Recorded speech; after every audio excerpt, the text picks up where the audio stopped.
Mesdames, Messieurs, bonjour. C'est la 37e séance du Salon financier. Emmanuel Derial pour la présentation. Aujourd'hui, nous allons étudier la dynamique du prix des obligations. Les obligations zéro coupon sont toujours échangées avant l'échéance, à un prix inférieur à leur valeur nominale, puisque les intérêts sont précomptés. En revanche, les obligations couponnées peuvent être échangées à un prix supérieur, égal ou inférieur à leur valeur nominale. L'obligation cote alors respectivement au-dessus du pair, au pair ou au-dessous du pair. Le pair étant la valeur nominale de l'obligation. Pourquoi une obligation pourrait-elle coter au-dessous ou au-dessus du pair? Maintenant, pair et cotation des obligations. Lorsqu'un investisseur achète une obligation au-dessous du pair, il reçoit les coupons promis et une plus-value égale à la différence positive entre la valeur nominale et le prix d'achat de l'obligation. Sa rentabilité à l'échéance est donc supérieure au taux de coupon. Étant donné le lien entre prix des obligations et rentabilité à l'échéance, la réciproque est vérifiée. Si la rentabilité à l'échéance d'une obligation couponnée est supérieure au taux de coupon, la valeur actuelle des flux futurs actualisés au trou est inférieure à la valeur nominale et l'obligation est échangée au-dessous du pair. Pour les obligations échangées au-dessus du pair, c'est l'inverse. Les gains obtenus par l'obligataire sur les coupons sont réduits par la moins-value égale à la différence entre le prix de l'obligation et sa valeur nominale. Autrement dit, une obligation couponnée est négociée au-dessus du pair lorsque sa rentabilité à l'échéance est inférieure au taux de coupon. Enfin, lorsqu'une obligation est échangée au pair, c'est-à-dire lorsque le prix est identique à la valeur nominale, le taux de coupon est égal à la rentabilité à l'échéance. Taux de coupon et rentabilité à l'échéance. 3 obligations A, B et C de valeur nominale 100 €, de maturité 30 ans, détachent un coupon annuel et offrent des taux de coupon de respectivement 10%, 5% et 3%. La rentabilité à l'échéance de chaque obligation sur le marché est identique, 5%. Quel est le prix de marché de ces obligations? Quelle obligation est échangée au-dessous du pair, au-dessus du pair, au pair? Solution.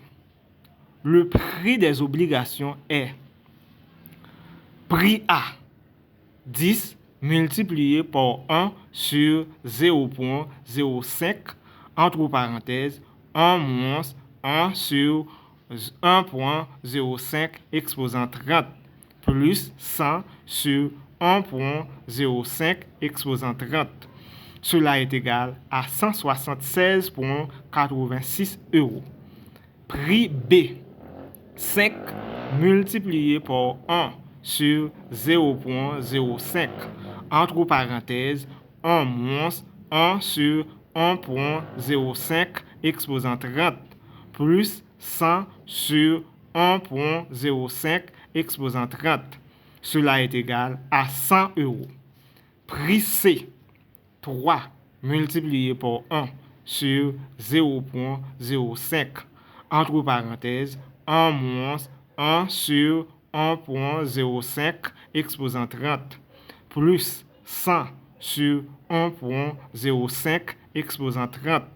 Cela est égal à 69,26 euros. L'obligation A est échangée au-dessus du pair. L'obligation B au pair et l'obligation C au-dessous du pair. La plupart des émetteurs d'obligations couponnées choisissent un taux du coupon tel que, à l'émission, l'obligation s'échange au pair, c'est-à-dire à sa valeur nominale. Une fois l'obligation émise, deux mécanismes peuvent provoquer une variation de son prix. D'une part, avec le temps qui passe, l'échéance se rapproche et toute chose égale par ailleurs, la valeur actuelle des flux futurs change. D'autre part, quelle que soit la date considérée, toute variation du taux d'intérêt induit une modification de la rentabilité à l'échéance des obligations disponibles sur le marché et de leur prix. Ces deux effets sont analysés dans les deux sections suivantes. Maintenant, l'effet du temps sur le prix des obligations. Prenons un exemple. Une obligation zéro coupon d'échéance 30 ans, de valeur nominale 100 euros, a une rentabilité à l'échéance de 5%. Elle s'échange sur le marché au prix de prix de maturité 30 ans, 100 euros sur 1,05 exposant 30, cela est égal à 23,14 euros. 5 ans plus tard, le prix de cette obligation, si la rentabilité à l'échéance est toujours de 5%, est de prix de maturité 25 ans est égal à 100 sur 1,05 exposant 25. Cela est égal à 29,53 euros. En 5 ans, le prix de l'obligation a donc augmenté. En effet, le dénominateur de l'équation diminue, toute chose égale par ailleurs avec la maturité. Si on achète l'obligation 23,14 euros et qu'on le revende après 5 ans 29,53 euros, la rentabilité de l'opération est de, entre parenthèses, 29,53 sur 23,14 exposant 1 cinquième moins 1. Cela est égal à 5%. Prix d'une obligation couponnée avant et après le détachement du coupon.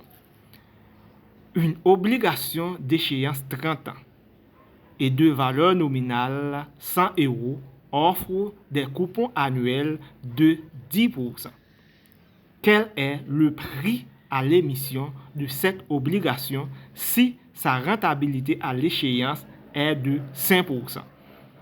Si la rentabilité à l'échéance est constante, quel sera son prix juste avant et juste après le paiement du premier coupon? Solution. Le prix à l'émission de cette obligation a été calculé dans l'exemple précédent. Il s'agit de l'équation A. Donc, P est égal à 10 multiplié par 1 sur 0,05, entre parenthèses, 1 moins 1 sur 1,05 exposant 30, plus 100 sur 1,05 exposant 30. Cela est égal à 176,86 euros. Pour calculer son prix dans un an, juste avant le paiement du premier coupon, il suffit d'actualiser les flux futurs de l'obligation. Sa maturité résiduelle est de 29 ans.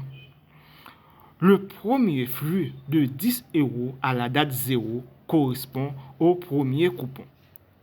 Il est préférable d'actualiser les flux futurs en considérant séparément ce premier coupon. En effet, il est alors possible d'utiliser pour les 29 coupons restants la formule d'une annuité constante.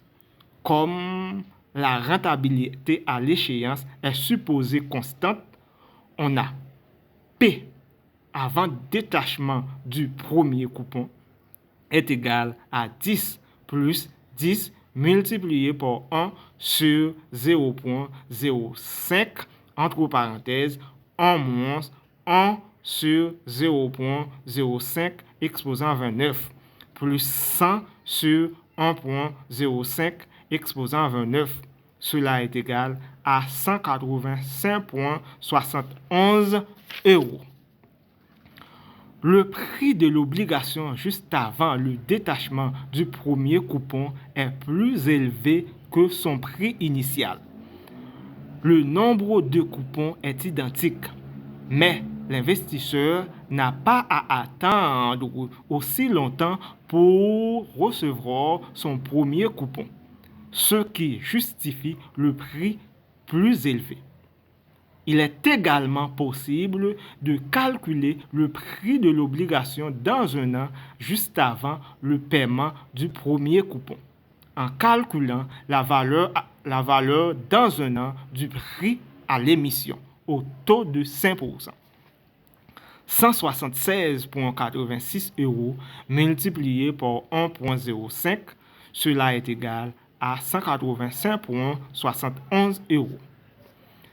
Comment évolue le prix de l'obligation juste après le détachement du premier coupon?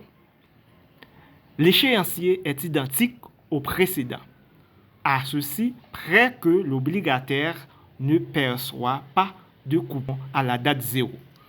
Par conséquent, juste après le paiement du premier coupon, le prix de l'obligation est prix juste après le détachement du premier coupon. 10 multiplié par 1 sur 1,05 entre parenthèses 1 moins 1 sur 1,05 exposant 29 plus 100 sur 1,05 exposant 29. Cela est égal à 175,71 €. Immédiatement après le paiement du coupon, le prix de l'obligation baisse donc de 10 €. Dans cet exemple, le prix dans un an juste après le détachement du premier coupon est inférieur au prix d'émission. En effet, dans la mesure où le nombre de coupons à recevoir est moindre, le prix que les investisseurs sont prêts à payer diminue. Merci d'avoir été les nôtres. Au revoir.